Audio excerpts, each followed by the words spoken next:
Que a graça e a paz esteja com todos. Aqui quem vos fala, o presbítero Ivanilson, do canal O Expositivo. Estamos com uma série de reflexões no Evangelho segundo escreveu o evangelista João, este livro tão maravilhoso, escrito há 2000 anos atrás. E eu queria trazer breves reflexões do capítulo 2. Esse capítulo 2 fala acerca de 2 episódios. Primeiro, uma festa de casamento que acontecia nas bodas de Caná da Galileia e acerca da purificação do templo. Sabemos que o povo judeu é um povo muito festivo, né? Celebram muitas festas. Religiosas são tantas como, por exemplo, Pessah, Sukkot, Shavuot, Yom Kippur, Páscoa, Pentecostes, Tabernáculo e o Dia do Perdão, como muitas outras festas religiosas que eles celebram. Aqui fala não de uma festa religiosa, mas de uma festa de casamento. E o texto vai dizer que Maria, ela é convidada para este casamento. O versículo 2, que eu quero deixar aqui como texto áureo, diz assim: foi também convidado Jesus e os seus discípulos para as bodas. Perceba que o texto fala que Maria, ela foi convidada, e também Jesus. Quando diz e também Jesus, destaca-se automaticamente é Maria como uma convidada ilustre, e não Jesus, porque e foi também Jesus. Eu queria tirar essa lição desse texto, por quê? Porque no meu e no teu casamento, Jesus não pode ser também convidado, mas Jesus, ele deve ser o convidado principal. Jesus deve ser o convidado ilustre desse casamento.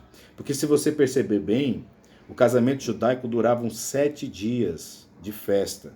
Isso mesmo, 7 dias. E o texto vai dizer que no meio do casamento, então aproximadamente 3 dias de festa, acabou o vinho. E acabar o vinho no casamento acaba sendo uma afronta para os convidados, a ponto de ser uma vergonha para os noivos, sendo sujeito até mesmo multa. Enfim, no momento que é um momento tão especial do casal, acomete-se de acabar o vinho. O texto vai dizer que Maria alerta Jesus acerca do ocorrido, e Jesus até fala, não é chegada a minha hora, porque o ministério de Jesus, como eu falei no capítulo 1, o ministério de Jesus não é um ministério a Deus dará, um ministério sim dentro de um tempo, certo? O ministério de Jesus é dentro de um tempo. Por isso que eu falei no capítulo 1, que ele disse que as aves dos céus têm seus ninhos, mas o filho do homem não tem onde reclinar a cabeça. Por quê? Não porque não tem onde reclinar a cabeça, mas não tem tempo para reclinar a cabeça. Ok? Então, interessante que o vinho, a palavra vinho na Bíblia, representa a alegria. Então, no meio desse casamento, acabou o vinho, ou seja, acabou a alegria daquele casamento. E Jesus, ele pede 6 talhas, né, para fazer essa transformação da água em vinho. Só que interessante que quando Jesus é acionado, isso nos remete à segunda lição desse texto, que pode ser que no seu casamento tenha acabado a alegria, mas se você convidou Jesus para a festa, se você convidou Jesus para o seu casamento, ele tem poder para transformar a água em vinho, em alegria. Oh, glória seja dado o nome do Senhor Jesus. Jesus, ele pede 6 talhas. Essas talhas eram talhas cheias de água para a purificação dos judeus. Ou seja, quando o judeu entrava na casa, eles se purificavam, lavavam os pés, lavavam as mãos, enfim, era uma forma de purificação. Então era uma água que era usada para se lavar, basicamente isso. E Jesus pede 6 talhas. Perceba que uma talha geralmente já era o suficiente para uma família. Mas como era uma festa de casamento, com muitos convidados, um casamento que dura 7 dias, por isso essa quantidade de talhas. Por quê? Porque uma talha medida de metreta ou almude que fala, correspondia a aproximadamente 40 litros. Isso mesmo, 40 litros eram feitas de pedra bruta, ok? Então, se você pega essas 6 talhas, feitas de pedras bruta.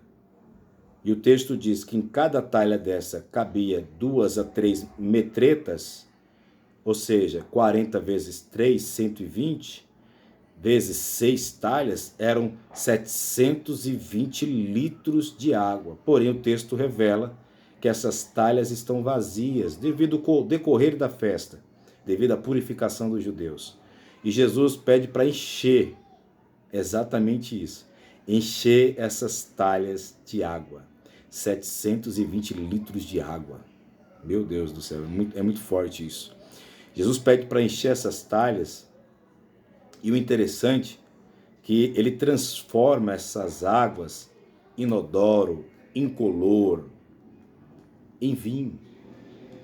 Ou seja, aquilo que é insosso, que não tem cor, que não tem graça, Jesus ele tem um poder para transformar em alegria. Então, o momento de um casamento que chega a esse de tristeza do casal, e eles convidam a Jesus, Jesus ensina que aquilo que aparentemente é sem graça, inodoro, né, incolor, ele tem poder para transformar em alegria para mim e para a sua vida, ok? A segunda parte do texto, do capítulo 2, é a parte da purificação do templo.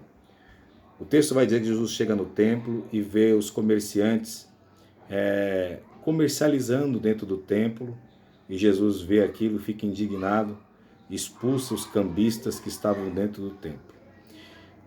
Temos que entender o seguinte: o que é que eles comercializavam dentro do templo? Eles estavam comercializando basicamente os animais de sacrifícios, ok?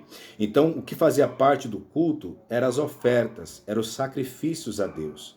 E esses animais de sacrifícios, esses utensílios de culto eram comercializados dentro do templo. Ou seja, os judeus eles tinham que criar um animal pela lei, domesticar um animal, ter um vínculo afetivo com o animal para poder sacrificar no templo.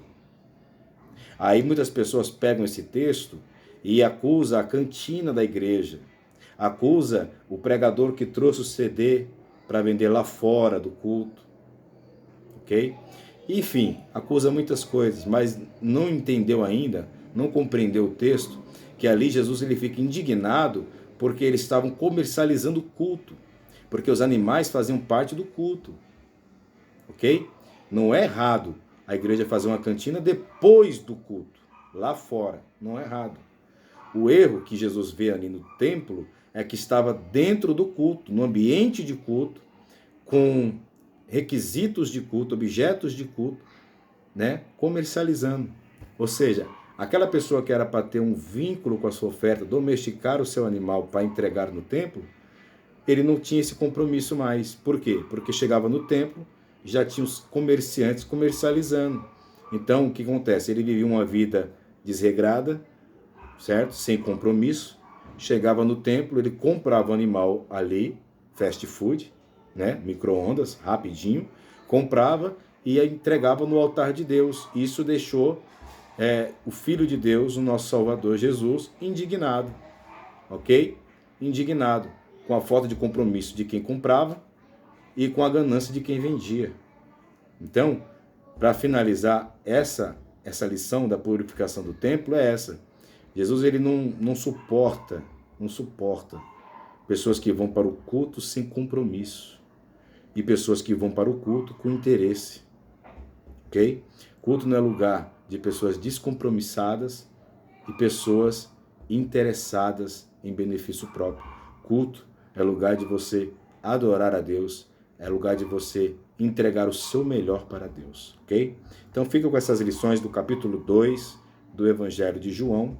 Próximo vídeo falaremos do capítulo 3, o encontro de Jesus com Nicodemos, ok? Que Deus abençoe você, compartilhe esse vídeo, se inscreva no canal, ativa o sininho para receber as notificações dos próximos vídeos, ok? São reflexões que vão edificar a sua vida e de quem você conseguir compartilhar, amém? Deus abençoe a todos.